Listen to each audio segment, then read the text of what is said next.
खबर का कुपवाड़ा में एक बड़ा हादसा चल गया। सुरक्षा बलों ने आईईडी को यहां पे निष्क्रिय कर दिया। गश्त के दौरान संदिग्ध वस्तु यहां पे सुरक्षा बलों को मिली। बम निरोधक दस्ते ने इलाके को सुरक्षित किया है और अब इसकी जानकारी जुटाई जा रही है। कुपवाड़ा से एक खबर सामने आई है, एक बड़ा हादसा यहां टल गया है। तो एक बड़ी साजिश को यहां पर नाकाम किया है सुरक्षा बलों ने, क्योंकि कुपवाड़ा में आईईडी को निष्क्रिय किया गया है।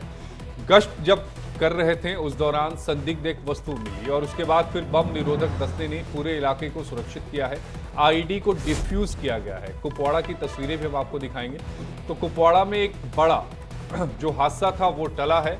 एक बड़ी योजना को सुरक्षा बलों ने यहाँ पर पूरी तरीके से नाकाम किया है, क्योंकि आईईडी लगाई गई थी जिसे निष्क्रिय किया गया है। दरअसल सुरक्षा बल के जवान जब गश्त कर रहे थे उस दौरान उनको एक संदिग्ध वस्तु मिली। शुरुआत में वो भी चौंके और उसके बाद बम निरोधक दस्ते को बुलाया गया। जब बम निरोधक दस्ता वहां पहुंचा तो उसे डिफ्यूज ना किया और उसके बाद पूरे इलाके को सुरक्षित भी किया, यानी आसपास की जगहों पर भी चेकिंग की गई और उसके बाद आईईडी को डिफ्यूज किया गया है। तो इसी पर ज्यादा जानकारी के साथ हमारे सहयोगी रमन सैनी हमारे साथ लाइव जोड़े हैं। रमन, कुपवाड़ा में बड़ा हादसा यहाँ पे टल चुका है। सुरक्षा बलों की तरफ से आईईडी को निष्क्रिय कर दिया गया है। इस मामले में और क्या अपडेट है?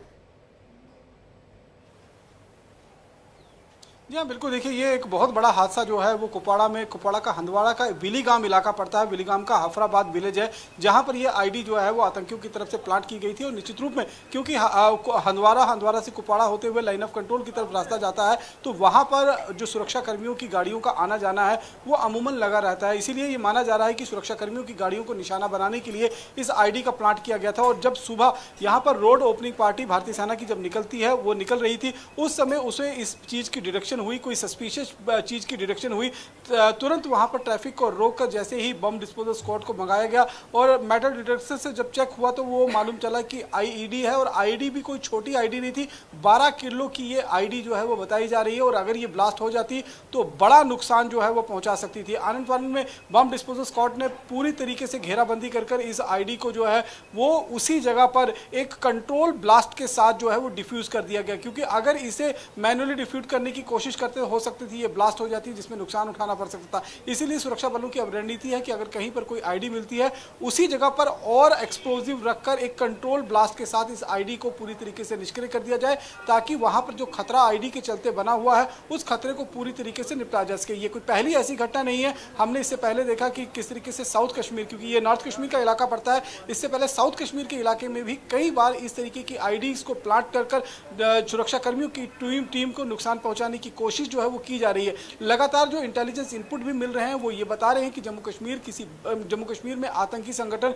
किसी बड़ी आतंकी वारदात को अंजाम देने की फिराक में। इन चीजों को भी देखते हुए जो भी इंफॉर्मेशन इस समय सुरक्षा कर्मियों को मिल रही है उसको बिल्कुल भी हल्के में नहीं लिया जाता है, जिसका नतीजा यह है कि अब जिस तरीके से कश्मीर घाटी में सफलताएं जो है वो सुरक्षा बलों को मिल रही हैं, एक एक कर वहां पर जो आतंकी पहले मूवमेंट होती थी वो मूवमेंट जो है वो बहुत रिस्ट्रिक्ट कर दी गई हैं। वहां पर आतंकी हमले होते थे वो लगभग खत्म हो चुके हैं। अब जो ऑपरेशन होते हैं वो इंटेलिजेंस बेस्ड ऑपरेशन जो है वो सुरक्षा कर्मियों की तरफ से होते हैं। तो लगातार ये कश्मीर घाटी में जो आतंक रमन, का एक अगर हम पिछले कुछ समय की बात करें तो आतंकियों ने अपनी रणनीति को बदला है। पहले आतंकी जो थे वो फ्रंट में आकर लड़ाई करते थे, अब तो या तो गुरिल्ला नीति को अपना रहे हैं या जगह जगह आईडी लगा रहे हैं। इससे पहले भी आपने जानकारी दी थी, पिछले महीने भी कई जगहों पर आईडी बरामद हुई है।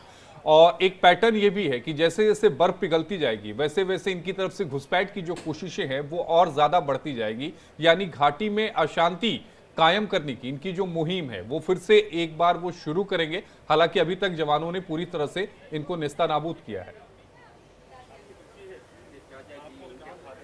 आशीष, बिल्कुल आपने सही कहा कि जैसे जैसे बर्फ पिघलना शुरू होगा तो घाटी में खासतौर पर जो नॉर्थ ऑफ पीर पंचाल का इलाका है, जैसे गुरेज का बांडीपुरा का इलाका है, कुपवाड़ा का केरन सेक्टर का है, या फिर हम उड़ी बारामूला का इलाका पड़ता है, जहां पर हैवी स्नोफॉल जो है वो सर्दियों के महीने में देखने को मिला। अब वो जैसे जैसे पिघलना शुरू होगा तो वहां पर जो नाले हैं, जो रूट्स हैं, वो रूट्स ओपन हो जाएंगे। उसके बाद घुसपैठ की कोशिशें जो है वो पाकिस्तान की तरफ से तेज हो जाएंगी। इस समय फोकस जो है वो पाकिस्तान का उन इलाकों से घुसपैठ करने का है जहां पर सर्दियों में बहुत ज्यादा बर्फबारी नहीं हुई है या फिर जहां पर बर्फबारी होती ही नहीं है। जैसे राजौरी और पुंछ का इलाका है, जहां बहुत मध्यम दर्जे की बर्फबारी जो है वो दर्ज की गई है। उसके बाद जब आप नौशहरा और सुंदरबनी और अखनूर की तरफ आते हैं, यहाँ पर बर्फबारी होती ही नहीं है। तो इन रूट से लाइन ऑफ कंट्रोल पर और साथ ही साथ में कठुआ का जो हीरानगर का इलाका है, वहां से लगातार घुसपैठ करने की कोशिशें जो है वो की जा रही है। इसके साथ साथ में जो रणनीति बदलने की बात आपने कही है, तो रणनीति जो है वो 2021 से ही अब आतंकियों ने यहाँ पर बदल दी है और गोरिल्ला वारफेयर यानी कि जंगल वारफेयर में महारत हासिल किए हुए जो आतंकी घुसपैठ कर आए हैं, वो मारो और भाग जाओ, हमला करो, जंगल के अंदर भागकर छिप जाओ,